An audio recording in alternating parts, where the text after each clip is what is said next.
searched for hours until they found Hamer submerged underwater. Richland County deputies initially responded to a domestic-related call on Long Creek Drive. They say they chased the woman before driving off a dead-end road and into the Broad River. After several rescue attempts, she was pronounced dead by EMS yesterday. The woman's mother claims her daughter is the victim, trying to get away from a man while fearing for her life. That's when the mother claims her daughter hit the man with her car. The incident remains under investigation by the Richland County Sheriff's Department. Like for the last week, for help, because he would keep coming to her home, breaking into her home, and beating on her. Shaniqua Scott, who didn't want to show her face, is talking about how her daughter was trying to get help with a domestic situation that led to this scene along the Broad River Wednesday. According to Scott, nothing was done. I was like, what's wrong? She was like, this boy broke in the house and he beat TT up, he vandalized her car. Scott says all of that happened Wednesday morning at an apartment complex off Broad River Road. He beat her really bad. He choked her out. And so that's when they called the police today. Now, Scott says Richland County deputies responded to the call, but ultimately didn't arrest anyone. She's been calling them like all week, and the police records, the 911 dispatch call will prove all of that. Now, Watch Fox News did reach out to Richland County Sheriff's Department to get more information about the incident Scott is talking about. But as of late Wednesday, a department spokesperson says that they could not confirm the history between the victim and the suspect.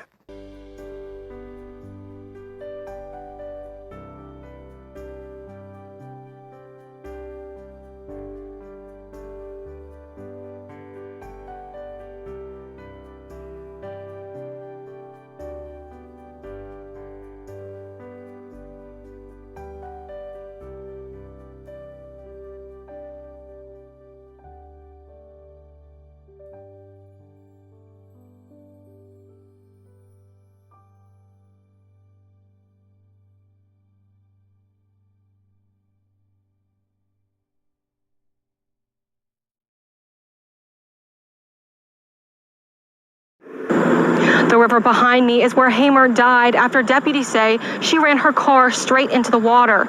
The Richland County Sheriff's Department was not able to provide an interview today, but a new incident report reveals new details about what happened leading up to the incident here. Hamer was involved in another civil disturbance shortly before she died with the same man who says she hit him with her car. So just to hear that it's like real close to home, it's just insane. It's wild. Tad Devo comes to the spot on the Broad River to fish every day, just steps from where Tierra Hamer died after driving into the water Wednesday afternoon. Her body was found by divers around an hour and a half later. According to an incident report from the Richland County Sheriff's Department, Hamer was involved in a civil disturbance earlier that day with a relative.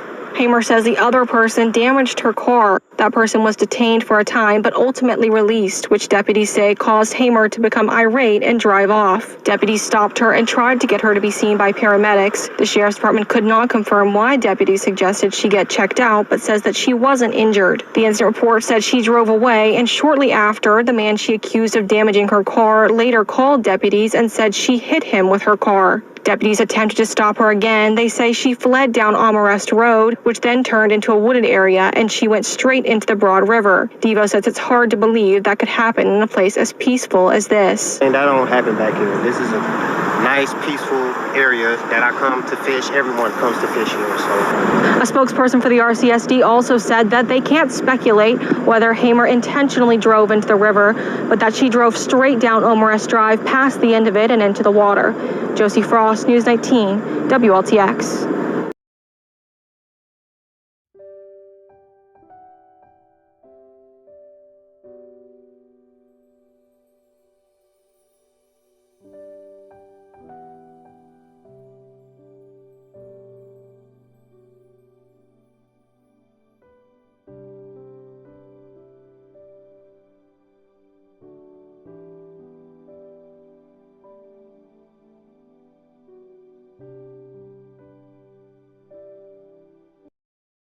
Our Nick Neville has been covering this case and joins us live in studio with more on what was a very emotional interview. Nick?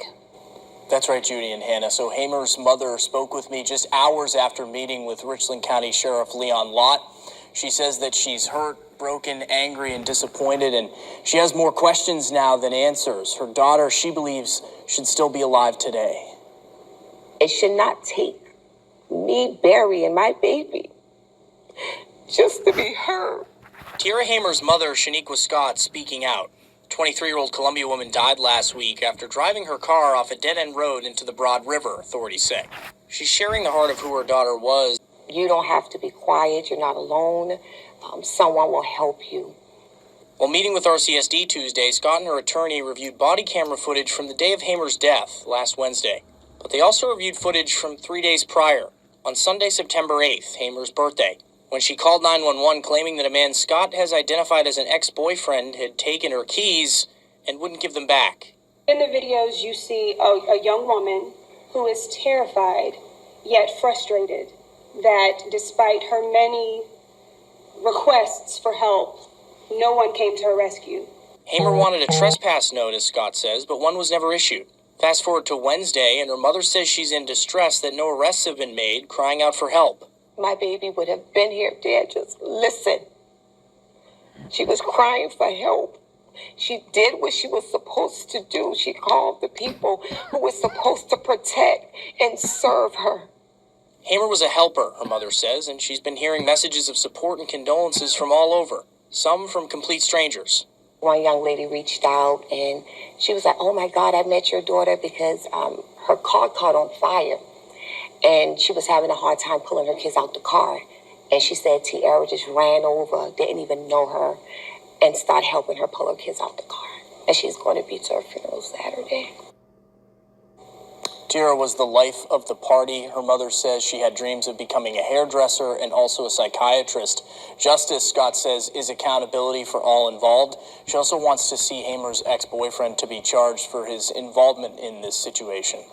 Live in the studio, Nick Neville, WIS News 10.